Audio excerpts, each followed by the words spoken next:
E aí colocaram você para atender algumas reuniões familiares.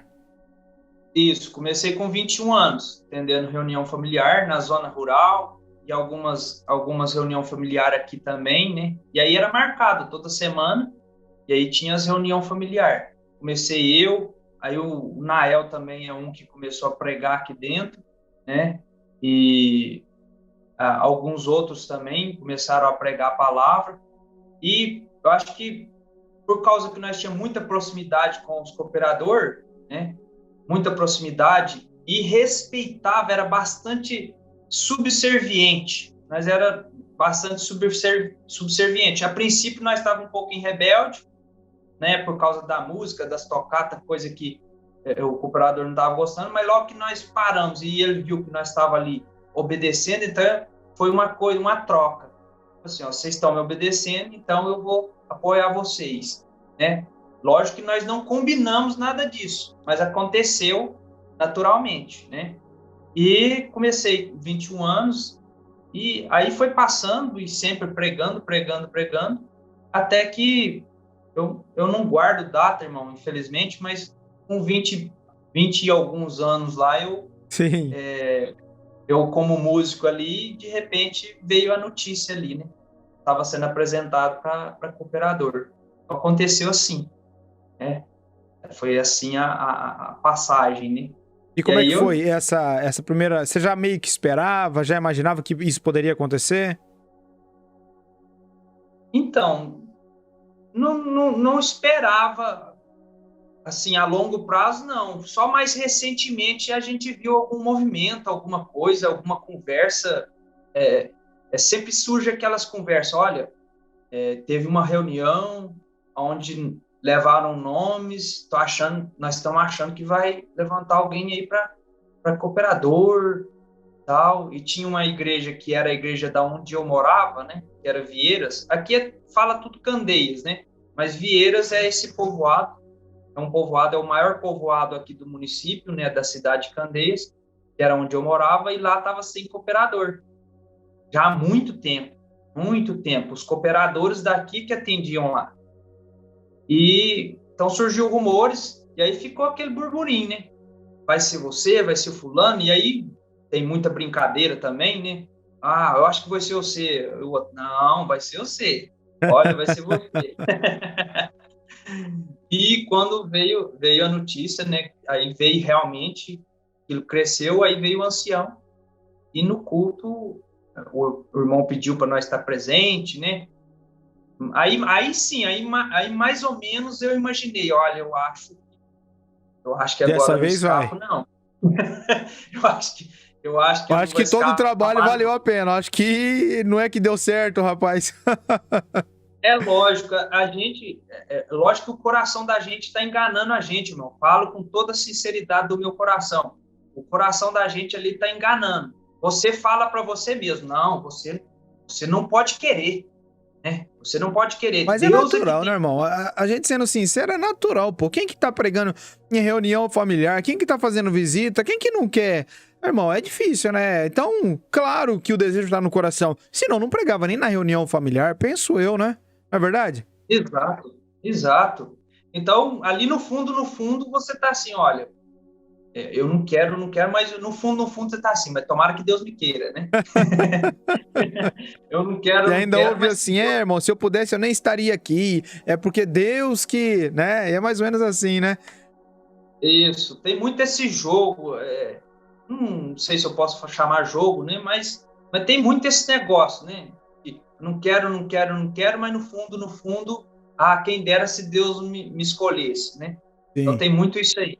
E aí aconteceu que fui anunciado ali, né? Não tomei um grande susto, justamente por causa que eu já vinha pregando nas reuniões familiares, já pregava nos cultos, né? Tinha o apoio, então não levei um grande susto. E eu não me. Já nessa época, irmão, antes um pouquinho de ir para cooperador, despertou um negócio em nós que é a respeito de misericórdia. Porque eu era legalista no último, irmão. E para mim, não tinha muito esse negócio de misericórdia. Eu não entendia misericórdia. Eu entendia assim. Quem está lutando para ficar firme, tem as suas faltas e fraqueza, e o resto que deu bobeira com o adversário e vacilou, por que Deus tem que ter misericórdia com ele? Ele não amou o Senhor direito, né? Para os Ele irmãos não entender, ligou. legalismo aí é julgador daqueles brabo mesmo. Isso, exatamente. Eu era ferrenho, irmão. Eu era ferrenho, fui ferrenho mesmo. Ali na minha... Eu posso dizer, na minha loucura, irmão. Eu era louco. Eu era um ditador, igual tem os ditadores lá agora, eu era um deles. Eu defendia a CCB de unhas e dentes. Eu não defendia o evangelho, irmão, porque eu não conhecia o evangelho, de forma alguma. Eu falei na live que eu fiz com o Fernando, e eu vou falar aqui de novo, irmão. Eu não conhecia o evangelho dentro da congregação. Os meus pais, que hoje creram e entenderam o evangelho, os meus amigos e irmãos que saíram da congregação hoje, que ouviram o evangelho da minha boca, depois que eu conheci o evangelho, todos eles falam a mesma coisa. Esse irmão Nael mesmo, ele é de uma família tradicional que tem 2 ou 3 gerações dentro da congregação, e ele está com 32 anos, e ele falou, eu nunca ouvi o evangelho. O pai dele foi ancião, hoje está sentado, né? Fala assim, né? Tá sentado, né? Não sei se ele tá sentado, se ele tá em pé, mas... Só o CCBiano entende. Ó, irmão, se cai qualquer outra pessoa aqui nessas lives, aqui nesses podcasts, as pessoas falam, o que esses caras estão falando, né? O que eles estão falando? É uma linguagem extremamente CCBiano, não é, ô Samuel? Tá acordado aí, né? É na raiz, fala. E o ancião tá sentado, os outros falam, mas qual que é o problema dele? Tá sentado? É só levantar, ele tá em algum banco, né? Os CCBianos aqui, nossos irmãos queridos em Jesus Cristo, sabem que nós estamos falando que ele tá sem ministério. Por algum motivo, ele tá preso. Exato. Tá parado no cargo, né? Parado no Caiu da graça. Caiu da graça. Não tô falando desse irmão, né? Mas quando nós ouvimos assim que alguém está, né? Então é porque parou, caiu da graça. É esses os jargões aí que nós conhecemos. Exato. Então, a fala de todos aqueles que eu preguei o evangelho depois que eu conheci o evangelho era unânime, irmão. Olha, eu nunca ouvi tal coisa. Eu nunca ouvi coisa igual. É isso que você está falando. E depois que eu fui aprofundando cada vez mais no conhecimento do evangelho e pregando isso. Peraí. Você começou no ministério, você começou buscando ali, como a maioria, uma eloquência? Sim. Um conhecimento para que pudesse pregar diferente, para que pudesse pregar com mais eloquência, com mais conhecimento, para um avivamento, alguma coisa assim, né? Ou não? Exato.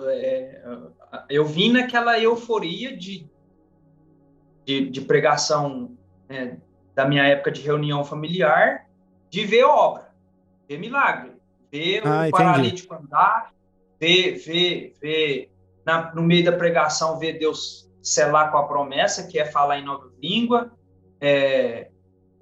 profetizar a vida de alguém, e alguém levantar as mãos para cima e falar, falou tudo a minha vida. Então era tudo nesse intuito, né, de encaixar alguma coisa ali e, através daquilo ali, haver um reboliço na cidade. Olha, fulano pregou uma palavra, fulano pregou uma palavra e o castelo de Dagon caiu.